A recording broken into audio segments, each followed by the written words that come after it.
So far, the country doesn't much care about the midterm elections this year, and maybe that is unavoidable. Maybe that's just inherent to midterm elections, that people don't care very much. But if the thing that ought to make people care is drama, uncertainty about what's going to happen, a really close race, well, here's the news. Right now, it's a really close race. Seriously, there's a lot else going on in the news right now, so we've not been doing like daily on-the-air tracking on all the polls and all the races this year. But because the election is in less than 3 weeks now, we did today sort of casually try to take a snapshot of what's going on in all the top-tier races in the country right now. And the result is amazeballs. The result is almost every legitimately contested, legitimately interesting race in the country is tied right now, with less than 3 weeks to go, with 21 states already early voting. This is not the way people are talking about it, but when you look at the numbers, it's uncanny. These are the states where there was a contested Senate race of any kind this year. And there are definitely some races that were clear from the beginning were going to be a lost cause for one party or the other. So, I know it hurts, but if you take the lost causes out, it's a little brutal, but just drop them out, that takes out these states. And that leaves the supposed battleground on which we're going to decide who controls the United States Senate this year. These are the states that are left. And among them, these are the states in which the races are tied right now. We looked at all the major polling current in these races, and in every single one of these races, there's been at least one major poll in the last 2 weeks that has shown the candidates to either be literally tied or at least within the margin of error of the poll. In every single one of those Senate races all over the country, it's a tie. And yes, there's new polls out every day that show, somebody up by 2, somebody else down by half a point. These things are definitely still in motion. Campaigns matter. The different methodologies of the pollsters matter. But big picture, it's a tie in Colorado, in Georgia, in Iowa, in Kansas, in North Carolina, and in New Hampshire. In at least one major recent poll, it's either a literal tie or the candidates are within the margin of error. If you factor in the lost cause states that we showed before, Republicans need to win 6 seats that Democrats now control in order to take control of the Senate. Almost all the forecasters say Republicans are favored to do that overall, but their path to that supposedly likely result is through a surprisingly large number of states in which the outcome right now is too close to call, statistically speaking. It's weird.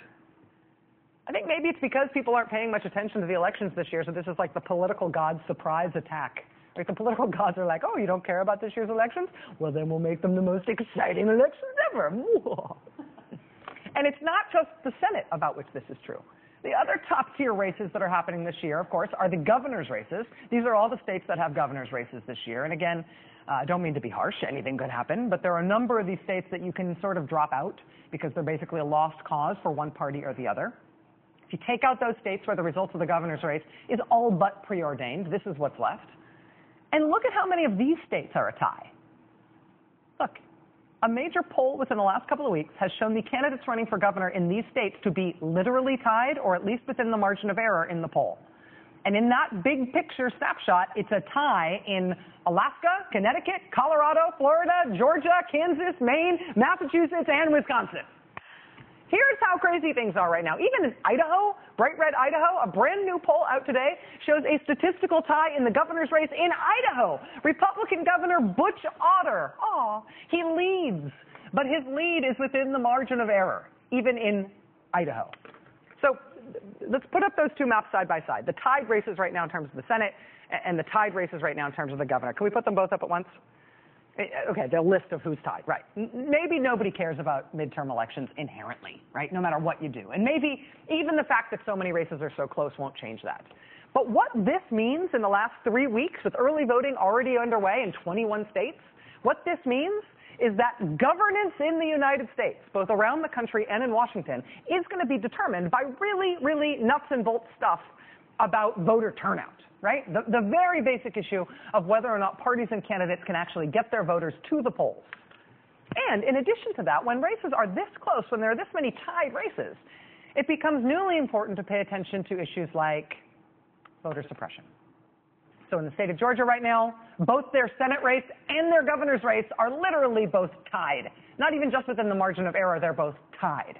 And so there, it suddenly really matters that the Secretary of State's office in Georgia appears to have misplaced 40,000 voter registration forms from would-be new Georgia voters, from people who only will be new voters if they actually do turn up on the voter rolls. in North Carolina. If it was a year in North Carolina when nothing was going to be close, maybe it wouldn't matter that the Koch brothers funded Americans for Prosperity group sent out hundreds of thousands of mailers giving people confusing, conflicting, wrong information about how they should register to vote, right? AP later apologized for the multiple errors. But in Georgia and in North Carolina and around the country, when this many races, this many top-of-the-ticket races are this close, I mean, number one, you think that might get people interested in the elections this year. But whether or not that happens, this many races being this close makes it all the more tempting and, frankly, all the more possible for elections to be effectively stolen, either by flat-out blocking people from being able to vote or by so bamboozling them and confusing them that they think they shouldn't even try to vote. With this many top-of-the-ticket races tied, turnout will be everything. So now's the part where we watch for the ways that people will try to stop voters from turning out or from having their votes counted by hook or by crook. Whether or not you have been following the twists and turns of any individual race, right now, big picture, 3 weeks out, this is a tie game. Close enough to be fascinating, but also close enough to be stolen.